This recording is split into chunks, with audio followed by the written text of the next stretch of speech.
All right, everybody, I'm Logan Alec, I'm a CPA. This is my stimulus update for Thursday, September 10th. Before we get into the heavier stimulus news, I thought you might be interested in the fact that some random Austrians got American stimulus checks for no apparent reason. No social security number, no US tax return. How does this happen? I don't know. Link to the article is in the description below if you want to read more about that situation. Well, the GOP messaging bill I went over yesterday was brought to the Senate floor today and failed to achieve the 60 votes required for cloture, just as predicted by the number 2 Senate Republican John Thune, as I told you yesterday. Votes were 52 to 47, so McConnell did get at least 51 Republican senators to vote for this bill, which is what he was shooting for.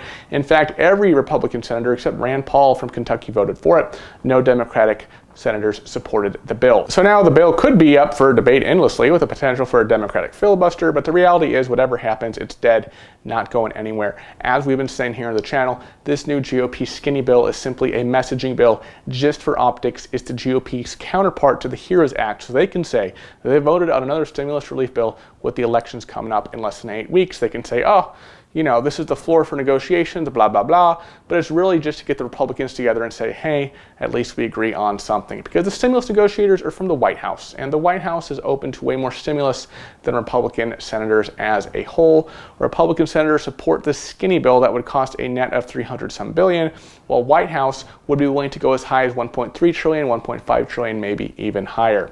So where does this leave us? Well, looking on the bright side here, what we can gather from this is that every single Republican senator, except for Rand Paul, at least supports some more stimulus spending. However meager it may be, this is a far cry from what we were seeing a month ago, 2 months ago, when we had many Republican senators. They don't want to spend another nickel, so that's a good thing. We see that Republicans support at least some more relief.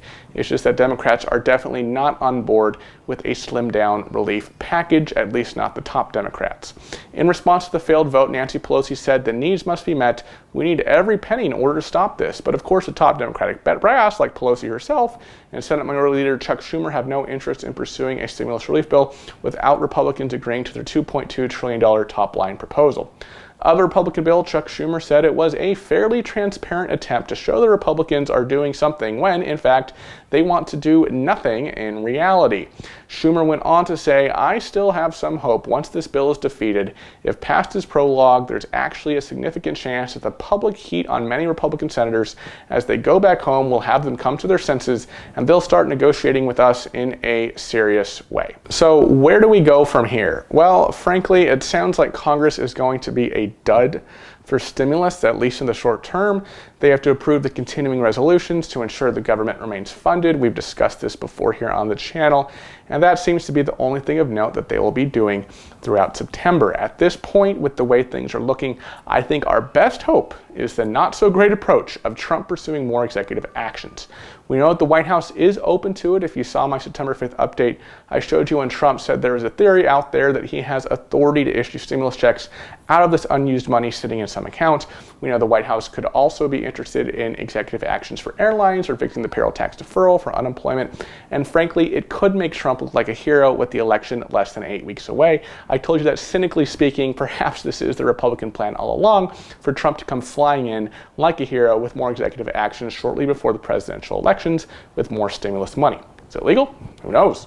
But what are Democrats going to do weeks before the election? Say, Trump, sorry, you can't do this. We're going to present a legal challenge to you in an attempt to stop you from doling out more stimulus. That wouldn't go over so well. All right, so bottom line, Republican bill not going anywhere, just as we've been saying on the channel. Stimulus negotiations are still stalled, and at this moment, it seems that our best hope is more executive action from Donald Trump. In terms of unemployment, 884,000 new jobless claims last week, not including the 839 applications for PUA.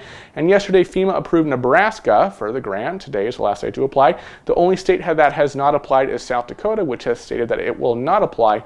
And the only state still awaiting approval is Nevada. Texas, New Mexico, Iowa, and Montana have said that they are ending their lost wages assistance program, though FEMA has essentially guaranteed that every state that has applied will get 6 weeks worth of funding for $300 a week, beginning the week ending August 1st. So that's for the weeks ending August 1st, August 8th, August 15th, August 22nd, August 29th, and September 5th.